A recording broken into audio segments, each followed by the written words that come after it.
고령화와 소득 감소로 시름에 빠져 있던 작은 농촌 마을이 불과 몇 달 만에 활기 넘치는 부촌으로 탈바꿈했습니다. 이곳 농민들은 도시 월급쟁이들처럼 꼬박꼬박 안정된 수입을 챙겨서 이웃 농촌에 부러움을 사고 있는데요. 무슨 비결이 있을까요? 전북 완주군 용진면으로 김인환 기자가 가봤습니다. 지난 주말 전라도 한 시골 마을 농산물 판매장엔 이른 아침부터 손님들이 몰려들었습니다.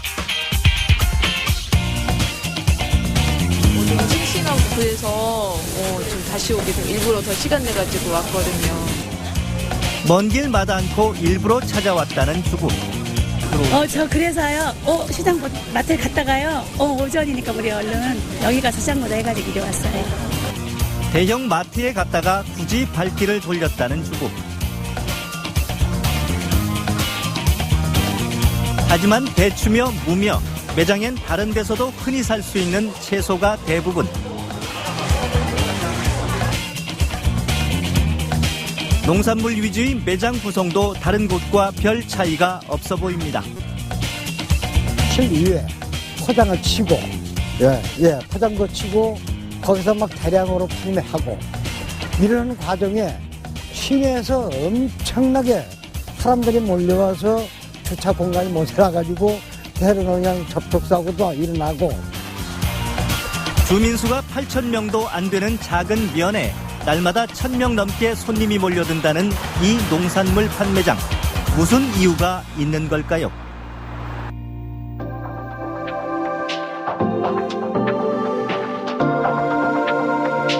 이른 아침 전북 완주군의 딸기 시설 농가.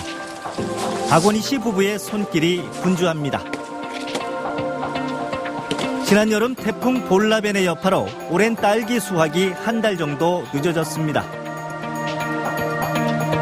하우스들이 많이 무너졌어요.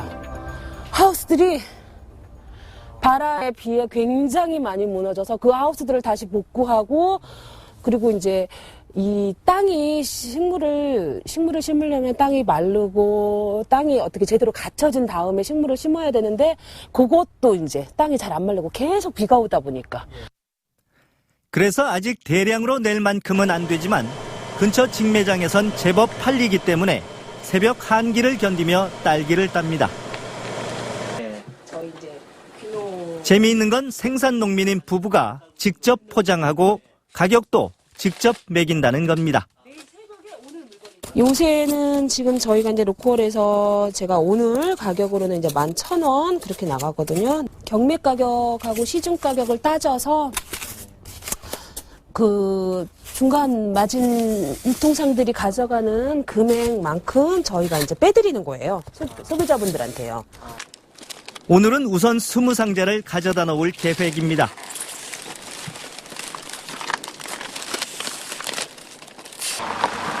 직매장까지는 자동차로 10분 거리. 남편 임민규 씨가 손수 실어 나릅니다.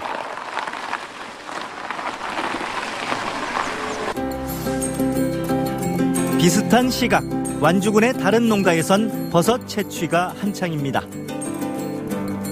이거 진짜 이쁘다. 그야말로 모형이 탁 나왔잖아.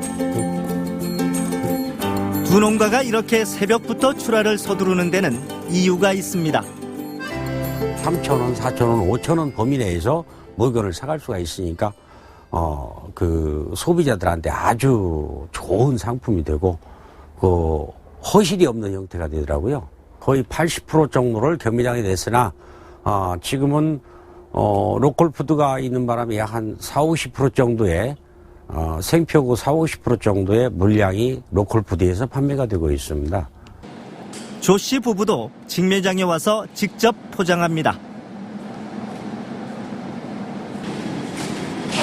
가장 좋은 물건은 300g에 5,000원, 중간품은 4,000원을 받을 생각입니다.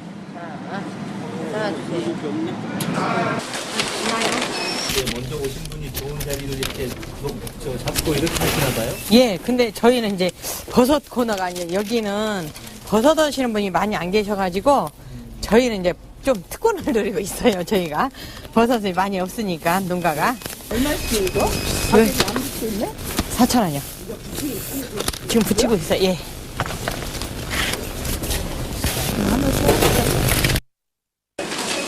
내놓기가 무섭게 팔려나갑니다.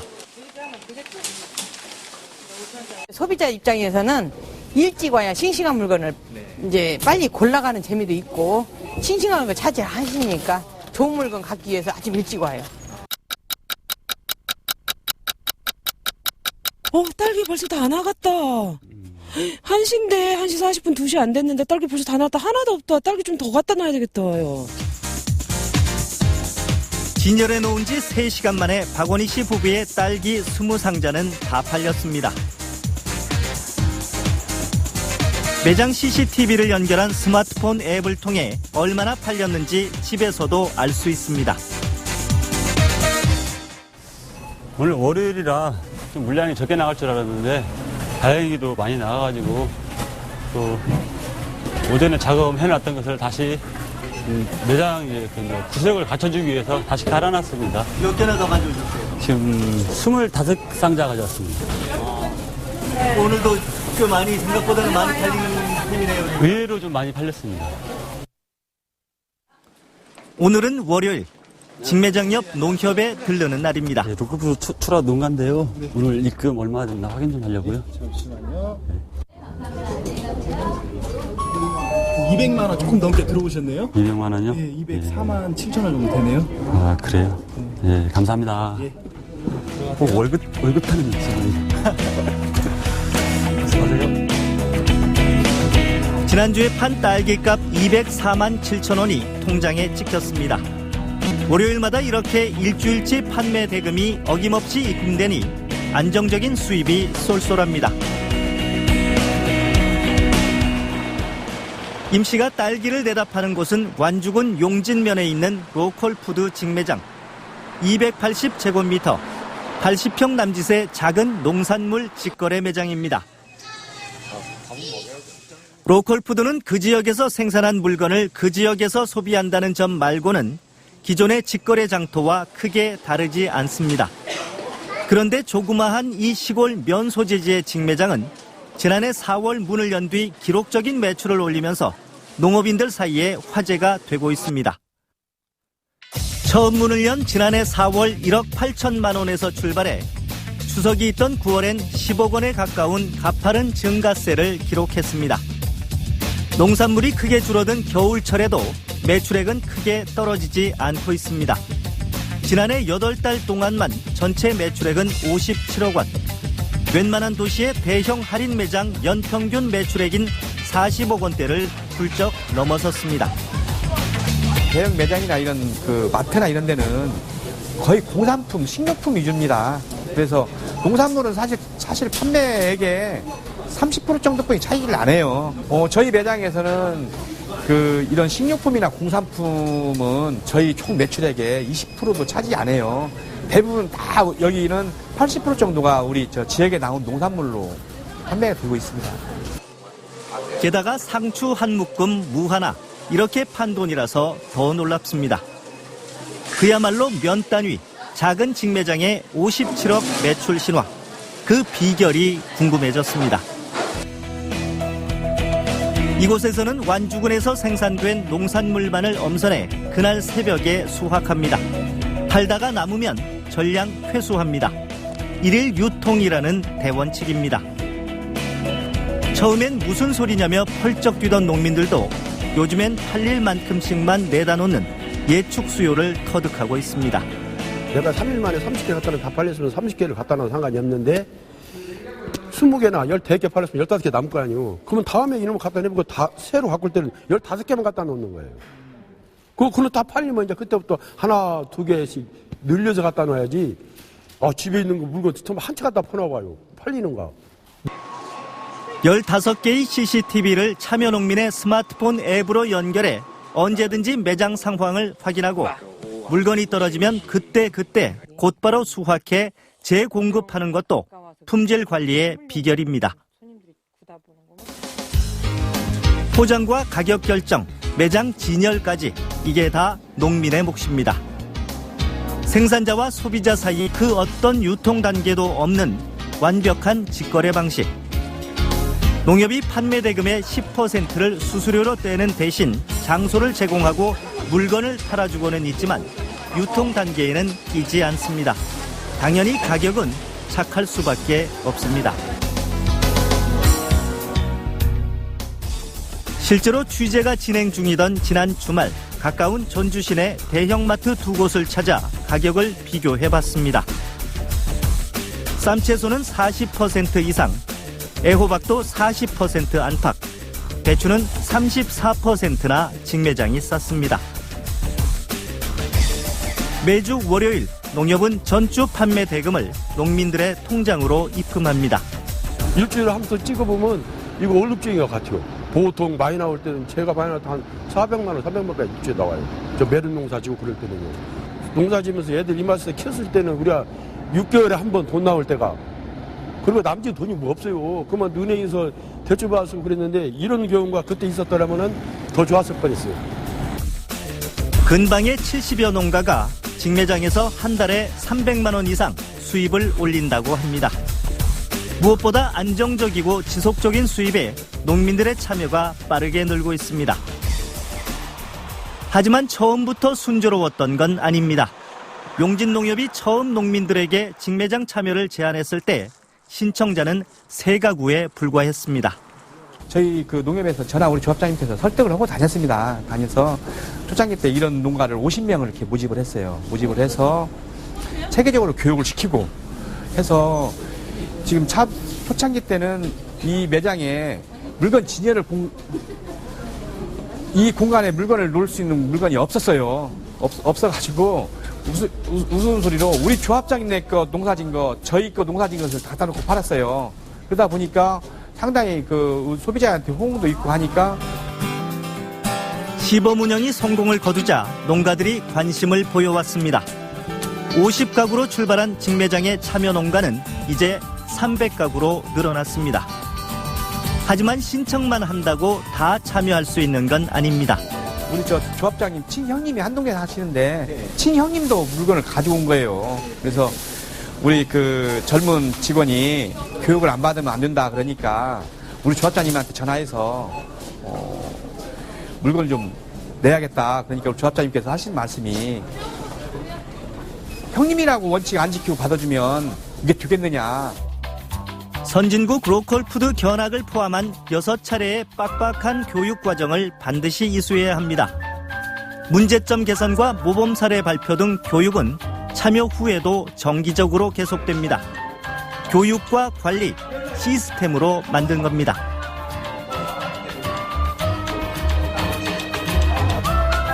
일일 유통 원칙 등 농협과 농민들 사이에 정한 11가지 규약 중 한 가지라도 위반하면 1차 경고와 당일 출하 정지, 2차 3개월간 출하 정지, 마지막 3차엔 영구 퇴출됩니다. 이른바 삼진아웃 퇴출제. 잔류농약 검사도 날마다 실시합니다. 문제가 생기면 즉각 반입을 중단하고 정밀 조사를 의뢰합니다. 겨울철이다 보면 농가들도 거의 농약을 안 합니다. 그런다 하더라도 우리가 이렇게 하는 부분은 행여 요행적인 그런 부분들의 생각들을 좀 아무래도 좀 차단하기 위해서. 오늘도 유윤순 할머니는 일찌감치 할아버지와 직매장에 도착했습니다. 배추와 무, 대파에 약재나무까지 가져왔습니다. 잘생겼죠. 추운데 어떻게 나가다 팔어. 그전에는 그 재래시장 같은 데 나가서. 중앙시장. 길까지 쪼그리고 앉아. 우리가 이제 좀 귀찮은 만큼 소비자들이 항상 싱싱한 것을 먹을 수가 있고 또 우리 역시 이렇게 해놓고 또 가서 물건을 준비하고 또 딴 일 할 수가 있어요. 고령화 시대, 농촌 고령화는 도시보다 심각한. 농업 개방 시대에 대비한다면서 대규모 농업 중심으로 정책을 유도해 대농과 영세농 사이에 빈부 격차가 큰 것도 문제입니다. 완주군 역시 전체 농가의 70%가 중소농과 고령농입니다. 로컬푸드 직매장이 이런 문제를 해결해 주리라고는 생각하지 않았던 덤입니다. 양로당에 할머니들이 몇 분, 한 5분이 앉아서 고수도 10원짜리를 쳐고 있는데 그분들 노골푸드 직매장을 한다고 하니까 나도 참여를 해야겠다. 무엇을 할 것인가 해서 별로 할 것이 없어서 무수를 농사를 지어서 무수를 이렇게 쓸어가지고 무수 말려가지고 그래서 포장해서 이렇게 냈는데 일주일에 한 20만 원 내지 한 30만 원 정도 이렇게 수입을 5 할머니들이 가져가면서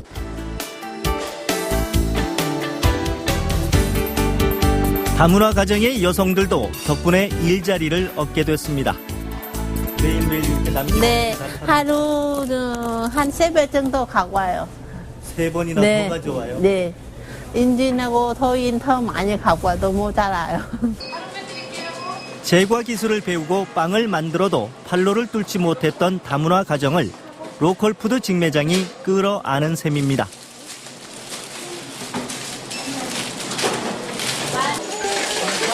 입소문이 나면서 요즘 용진면엔 외지 손님들이 끊이지 않습니다.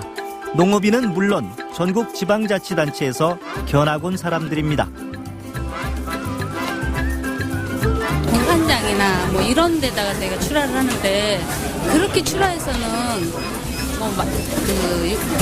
그 수량을 맞추기도 어려웠거니와 저희가 그 제대로 된 가격을 받지 못한다는 생각이 들더라고요. 그래서 어떻게 하면 이 직거래를 저도 이제 많이 들어봐서 알겠는데 직거래를 어떤 식으로 하는지 궁금해서 지금. 농민들은 눈앞의 이익 대신 신뢰와 가치를 선택했다고 말합니다. 태풍 볼라벤이 불어닥쳐 시설이 파괴되고 채소값이 폭등했을 때도 용진농협 직매장의 착한 가격은 그대로였습니다. 직매장에는 올 들어 300가구가 더 참여를 희망해왔습니다.